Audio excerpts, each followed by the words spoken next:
Mai get the can core or Yaskan Corlia again, Madam, we're mall shot and the boil just couple of focal ref with than Billy Shaw is Billy fear technically is Billy at Madam a flay a Ganarnial Shaw la tumult Maya because current into Sadamse Guru Shaw able to Oireachtas a Claire Ibre. And Realtas new one and Realtas Shaw ac yn Realtas away heart mar Tessigum Gerhanig and Billy Shaw a score Natihi Shaw and Yevilis and Nui Jig agus in Shinlish and Realtas Sur Hogan Realtas Sur and Billy Shaw Stagus is Billy A agus Kaisha Reche go lor conspite for the da Nuravi Anare Ekor and Billy Shaw Fried Tihi and Naraklish Gaheria is a Shanad agus A Cancher and Gaelish and Billy Shaw Hugh the funds agus an Éireann sin ní róise an álas do éon seanadar na éon daine sa teasá do bhulas agam go raibh an ara céarna réilis an teanada éigeal agus go raibh sé hon hall among upper don the funds yet hain mar CEO agus chuann sin imníarm gur an Arabian sin tríví a hain gur sé cantir seo mar seanadar agus nachthir sé anúil aon daine gur sé ag gopur or go mé sé gopur son an Éireann seo tíhí de hartain agus caihann sin sílam náhfuil sin ceart agus náhfuil se cór agus go bhfuil rialathe faoi léogain in glíhanna na tíre seo le casan se dhéanú árainn faoi sin. As I said, this is a bill in the long time in the making, and it's definitely a burning priority for this government, not just this government, but the previous government, because despite all of the major social challenges that we faced in the last number of years, this was the bill that made it to the front of the queue, not only in the last government, but this government. My apologies, Laskin Corley, because I obviously missed the large demonstrations and the protests outside the fronts of Leinster House by the funds industries, the managers and their spokespersons and their lobbyists. I obviously missed the huge petitions and concerns and the letters to the papers or the other campaigns that were put forward in relation to this. But then maybe I didn't miss much of it because we know that the minister who was sponsoring this bill in the last government ended up within 3 months of leaving the office becoming the chief lobbyist for the fund industry in which this bill will benefit. And it's unfortunate that this piece of legislation going through the Houses tonight is caught up in that type of controversy, and it was completely inappropriate for that to happen. That said, as I said to you earlier on, Minister, I give you an example of where the Governor of the Central Bank wrote to the Minister for Finance in 2015 saying that insurance companies and senior officials within them had provided deliberate false information to the Central Bank, but the Central Bank was not in a position to carry or to hold them to account because there is a lacuna in the law, as he referenced at the time, and he asked for that law to be fixed. 5 years later, that hasn't got to the top of the queue.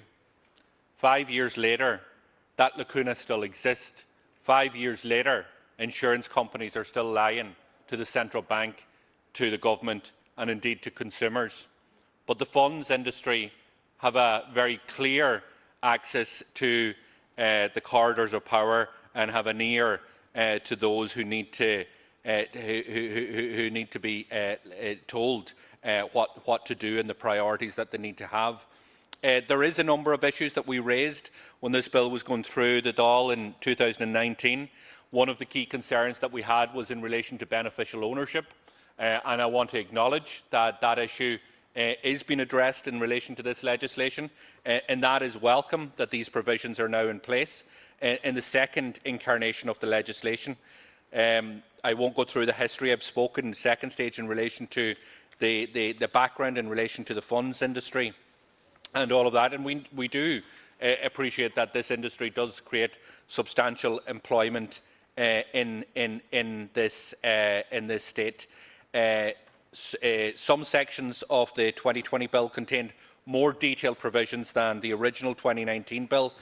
most notably, as I said, around beneficial ownership. The bill does extend anti-money laundering beneficial ownership requirements to both investment limited partnerships and to common contractual funds, and that is something that we argued for at that time. But I would ask the Minister, now that this bill is disposed with, maybe 3 years on from the Central Bank also asking, 3 years ago actually I believe this month, asking that individual senior bankers would be held to account through a senior executive accountability regime. This is a regime that already exists in Britain for many years, and 3 years on, it still hasn't got to the top of the queue. It still hasn't got the priority of government to be able to legislate it for it and pass it through. This is despite the fact, in those 3 years, Yaskan Corley, we have found out that nearly every bank who sold a tracker mortgage in this state was ripping off their customers, was basically stealing money from their accounts through overcharging them in the interest rate that they were illegally entitled to charge. €1 billion was the cost of that rip-off, the biggest theft in the history of the state. And as we speak here, despite the fact that 99 family homes were lost, many private homes, buy-to-let homes were lost,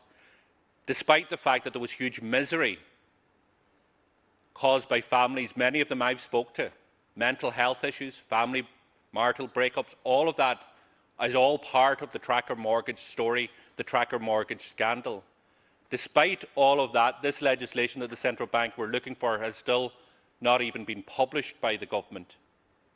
Nobody has lost their job. Nobody has been held to account.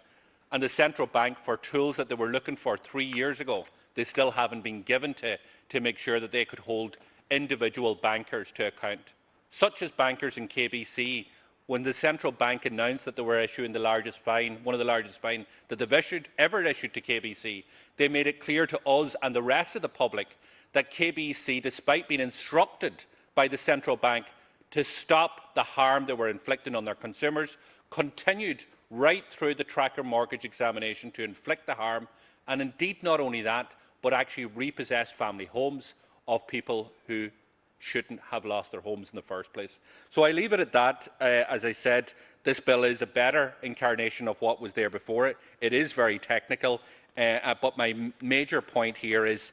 the priorities that government have, and there are many burning issues that I would rather be discussing here. The last one I'll say to you maybe is 2 years ago, this month, I brought forward legislation which, in fairness, that the Minister supported,